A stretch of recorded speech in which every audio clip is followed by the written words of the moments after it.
Hola, buen día. Muchas gracias por permitirme compartir con ustedes algunas de nuestras experiencias, algunas ideas y, por qué no, pensamientos. Alguna vez leí que lo que diferenció a la especie humana en este reino animal es justamente su capacidad para generar ideas, transmitirlas y compartirlas. Y bueno, este tipo de reuniones son prueba de ello y nos ayudan a la sustentabilidad, si se quiere, de nuestra especie. Modelos productivos para la conservación del suelo. Le puse signo de interrogación. ¿Para qué queremos conservar el suelo? Recuerdo hace unos 25 años atrás, unos pelacanas ya, cuando empezábamos a hablar sobre la conservación del suelo. En ese entonces andaba mucho una frase que decía que la tierra no fue heredada a nuestros padres, sino prestada por nuestros hijos. Y recuerdo que un productor me dijo, ¿y para qué lo voy a cuidar entonces si mi hijo lo va a vender el campo? No hace muchos años, con este avance de la frontera, en estas cercanías, también le volví a hacer esa pregunta a un productor, que había que conservar el suelo. Y me dijo, pero yo no soy el dueño, yo lo alquilo, ¿para qué lo voy a conservar? Entonces, creo que un buen punto de partida es entender para qué, o preguntarnos para qué queremos conservar el suelo. Si no contestamos esa pregunta, difícilmente podamos armar cualquier modelo o planteo productivo. Y entonces, me parece que como punto de partida es preguntarnos dónde estamos parados. Por suerte, fueron esas dos respuestas nada más.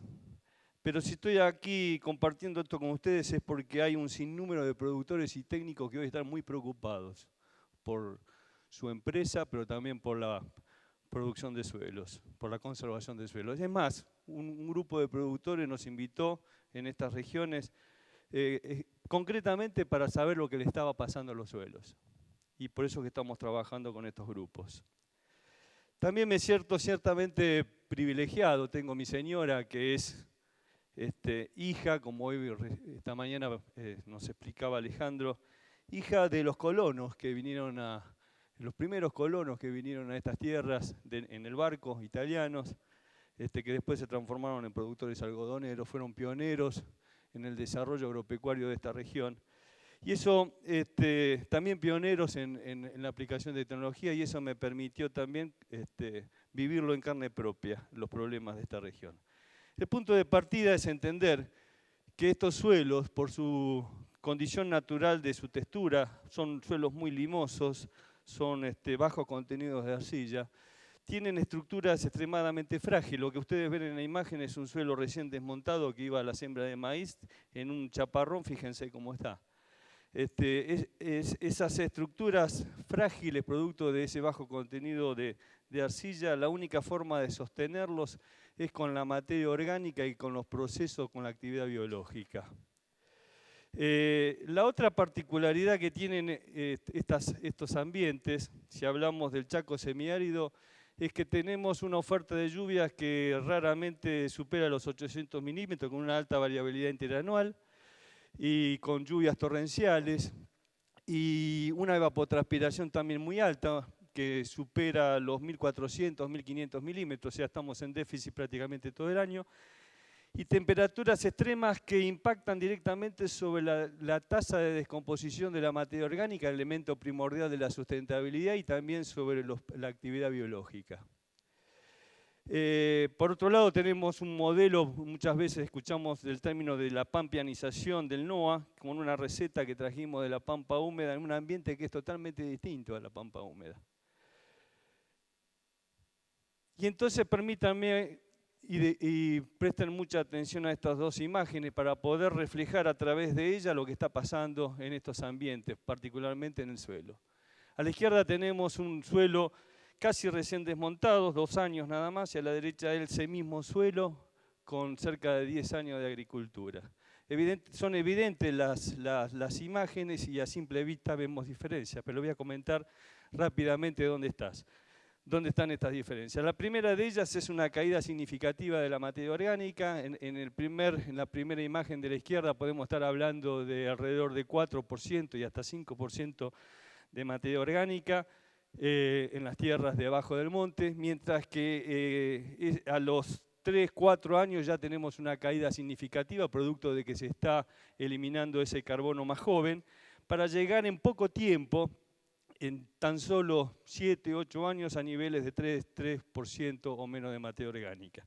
Si al principio las tasas de emisión de carbono rondan los 1.500 kilos por hectárea año, ya hoy tenemos alrededor de, en esa estabilización menor, unos 700 kilos de carbono por hectárea año que se están yendo y que no son compensados con las actividades que estamos desarrollando. Esa caída de la materia orgánica se traduce en un cambio significativo en el comportamiento, sobre todo físico, con un aumento de la densidad de los suelos, y ese aumento de densidad podemos estar hablando de una caída de un aumento de la densidad entre el 1%, 1,2%, gramos por centímetro cúbico, tonelada por metro cúbico, a valores que nos están asustando de cerca de 1,6, 1,7. Pero creo que no le estoy diciendo nada. Lo importante de esto es que ese aumento de la densificación de los suelos se traduce en una caída de la porosidad total de ese suelo y sobre todo en una caída, por eso los simbolitos, de los poros mayores, de mayor tamaño, que son los que producen que el agua que llueve se nos meta adentro del suelo y quede almacenada.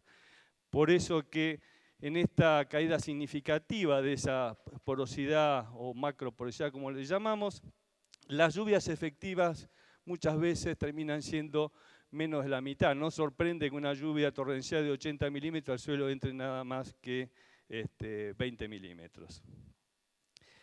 El otro aspecto central de todas estas regiones es que esas altas temperaturas, con los sistemas de manejo actuales y con las características de estos suelos que acabamos de mencionar, produzcan altas pérdidas de agua por evaporación.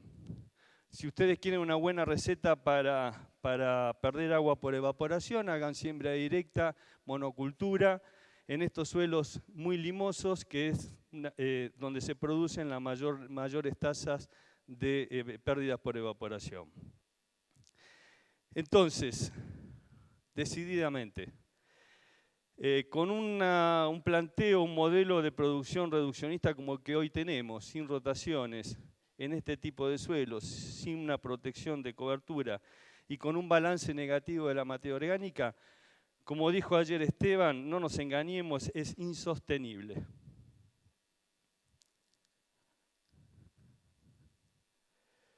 Tenemos que pensar en un modelo totalmente distinto y para eso lo mejor que podemos hacer es adaptar la tecnología al ambiente. El punto de partida es entender cuál es la gran diferencia entre una agricultura que venimos haciendo o la agricultura tradicional que estábamos acostumbrados a hacer antes de la siembra directa y lo que podemos pensar que es una agricultura sustentable, al menos desde el punto de vista tecnológico. Y la gran diferencia está en que una agricultura sustentable busca cómo adaptar la planta y la tecnología a cada ambiente en particular. De tal manera que sea el ambiente el que exprese el potencial de producción con el mínimo disturbio. En ese sentido, sobre todo en ambientes como estos, en muchos aspectos estamos aún en pañales. Y pensar en un modelo para la conservación del suelo, y yo diría más que la conservación del suelo, deberíamos pensar en su capacidad productiva, es pensar en varios factores, como es en estos ambientes donde el recurso agua es el factor más limitante, en la productividad del agua. ¿Por dónde pasa la productividad del agua? Y entender que pasa por la eficiencia de captación y la eficiencia de almacenamiento. Y eso está en nuestras manos, porque eso depende, como dijimos, de las estructuras, y eso está relacionado con la actividad biológica y con los contenidos de carbono en el suelo. El otro factor dentro de la productividad del agua es la utilización, la eficiencia de utilización, es decir, esa agua que logramos captar y almacenar, cómo hacer para que toda esa agua se vaya por la transpiración de los cultivos, que es la única salida de agua del campo que es económicamente rentable y sustentable. Todas las demás salidas de agua del campo son no rentables y no sustentables. Esto es porque hay un intercambio directo entre lo que se transpira y el dióxido de carbono que se fija primero para armar las estructuras verdes que me captan energía solar y después para llenar grano. Entonces tenemos que ser eficientes en la utilización de esa agua, procurando que las salidas no rentables y no sustentables sean mínimas. Finalmente, lo que tenemos que procurar es que esa agua que estamos utilizando en el proceso de evapotranspiración sea transformada en la producción para nosotros, el grano o el forraje, y también para la fabricación de materia orgánica, de biomasa vegetal que se transforme luego en materia orgánica. Recordemos que eso no lo conseguimos en el mercado y lo tenemos que fabricar nosotros. Y para hacer eso no es otra cosa, yo siempre digo que la agronomía es el arte de manejar el depende. Porque sí, en realidad eso depende de muchos factores, pero básicamente en el arte de administrar la luz, la temperatura, el agua y los nutrientes a través del manejo agronómico que nosotros hacemos, en forma estratégica, a través de la fecha de siembra, elección de la genética, arreglo espacial, la nutrición, etc. Estos modelos tienen que basarse sí o sí en nuestra zona, en el secuestro del carbono. Se tienen que basar sí o sí en generar un ambiente protegido. Los suelos deberían estar protegidos los 365 días del año. Se tienen que basar en la eficiencia del uso de los recursos. No podemos seguir hablando de kilos por hectárea, sobre todo en estos ambientes tan frágiles. Tenemos que empezar a hablar en kilos por milímetro de agua, en kilos por unidades de nitrógeno, en kilos por megajoules de energía absorbida, en kilos por litro de combustible fósil, en kilos por unidades de fósforo, etcétera, etcétera. Tenemos que apuntar no a la fertilización, sino a la nutrición balanceada de los cultivos, pensando en la reposición de los principales nutrientes, sobre todo aquellos que no se incorporan con el nitrógeno a través de su ciclo de la naturaleza. Y además de la reposición tenemos que estar pensando en el reciclado de esos nutrientes. Cuando nosotros dejamos un rastrojo o un material o un cultivo de cubierta sobre el suelo, no estamos haciendo otra cosa además de proteger el suelo que colocando un fertilizante de liberación lenta. La agricultura está avanzando hacia tierras con problemas de salinización, pero también la salinización está avanzando sobre tierras agrícolas por un mal manejo, sobre todo en estas zonas. Y no nos podemos olvidar de la biodiversidad. Nosotros somos parte de ella, pero con un sistema tan reduccionista como el que hoy estamos aplicando, eso va muy en contra de la biodiversidad. La biodiversidad va de la mano con una intensificación de la agricultura. Y acá me permito preguntar si el suelo tiene que descansar. Si imitamos a la naturaleza, vemos que la naturaleza trabaja los 365 días del año y que un sistema reduccionista como el que estamos utilizando a gatas que está secuestrando carbono no más de 100 días. El resto del año descompone y nosotros tenemos que alcanzar un equilibrio entre la construcción y la descomposición.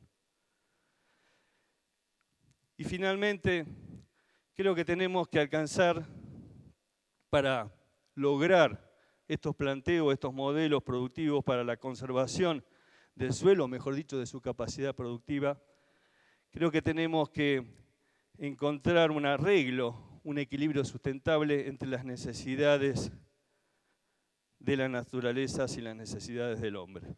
Y me permito citar un escrito de Borges que decía que si viéramos realmente el universo lo entenderíamos. Y si viéramos realmente la naturaleza la entendiéramos, sería mucho más fácil en estos ambientes construir un sistema que me conserve el suelo.